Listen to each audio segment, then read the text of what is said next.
എലപ്പുള്ളി ബ്രൂവറിക്ക് വീണ്ടും അപേക്ഷ നൽകിയാൽ വലിയ പ്രത്യാഘാതമുണ്ടാകുമെന്ന വി.കെ. ശ്രീകണ്ഠൻ എം.പി. 2 മാസം കഴിഞ്ഞാൽ സംസ്ഥാനത്തെത്തുക ഐക്യജനാധിപത്യ മുന്നണി സർക്കാരാണെന്നും അപ്പോൾ അപേക്ഷ പോയിട്ട് പരിസരത്ത് വരാൻ പോലും കമ്പനിക്ക് സാധിക്കില്ലെന്നും വി.കെ. ശ്രീകണ്ഠൻ പറഞ്ഞു. എലപ്പുള്ളി പോരാട്ട ജനകീയ സമിതിയുടെ നേതൃത്വത്തിൽ പാറ അങ്ങാടിയിൽ സംഘടിപ്പിച്ച ജനജാഗ്രതാ സദസ് ഉദ്ഘാടനം ചെയ്ത് സംസാരിക്കുകയായിരുന്നു അദ്ദേഹം. കമ്പനിക്കായി കഴിവിന്റെ പരമാവധി ഒത്താശ ചെയ്യാൻ ശ്രമിച്ച സർക്കാരിന്റെ മുഖത്തേറ്റ അടിയാണ് അനുമതി റദ്ദാക്കിക്കൊണ്ടുള്ള കോടതി വിധി. പ്രാഥമിക അനുമതി മാത്രമാണ് കോടതി റദ്ദാക്കിയതെന്നും ഇത് മനസ്സിലാക്കി പുതിയ അപേക്ഷ നൽകാനുള്ള അണിയറ നീക്കത്തിലാണ് കമ്പനി അധികൃതരെന്നും എം.പി. പറഞ്ഞു. വൈനും ഉൾപ്പെടെയുള്ള എല്ലാ മദ്യവും ഇവിടെ ഉത്പാദിപ്പിക്കുക. കേരള സംസ്ഥാനത്തിന് വേണ്ടത് മുഴുവൻ ഇവിടെ ഉത്പാദിപ്പിക്കും. എന്നിട്ട് സർക്കാരിന് എന്താ കിട്ടുക? സർക്കാരിന് ആകെ എക്സൈസ് ഡ്യൂട്ടി മാത്രമേ കിട്ടുള്ളൂ. അല്ലാതെ വേറെ എന്തെങ്കിലും ലാഭവിഹിതം സർക്കാരിന് കൊടുക്കോ? അല്ലെ സർക്കാരും ഈ കമ്പനിയും കൂടിയിട്ട് പാർട്ട്ണർഷിപ്പ് വ്യവസ്ഥയിലാണോ?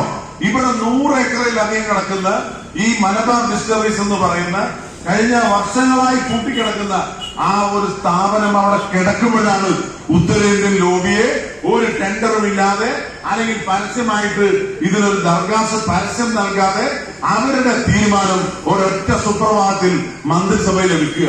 മുൻ പഞ്ചായത്ത് പ്രസിഡന്റ് കെ രേവതി ബാബു അധ്യക്ഷത വഹിച്ചു. ബി.ജെ.പി. ഈസ്റ്റ് ജില്ലാധ്യക്ഷൻ Prashanth Sivan, general secretary George Sebastian, മണ്ഡലം കോൺഗ്രസ് പ്രസിഡന്റ് ഡി രമേശൻ, പഞ്ചായത്ത് അംഗം സന്തോഷ് പള്ളത്തേരി, ജമാലുദ്ദീൻ, സുഹൈബ് തങ്ങൾ, ലക്ഷ്മിചന്ദ്രൻ, ഹമീദ് ഹാജി, കേശവദാസ് തുടങ്ങിയവർ സംസാരിച്ചു. പരിപാടിയിൽ വെച്ച് എലപ്പുള്ളി പോരാട്ട സമിതിക്ക് വേണ്ടി ഹൈക്കോടതിയിൽ ഹാജരായ അഭിഭാഷകൻ കെ.എസ്. പ്രകാശിനെ എലപ്പുള്ളി പൗരാവലിക്ക് വേണ്ടി വി.കെ. ശ്രീകണ്ഠൻ ആദരിച്ചു. യു.ടി.വി ന്യൂസ്, പാലക്കാട്.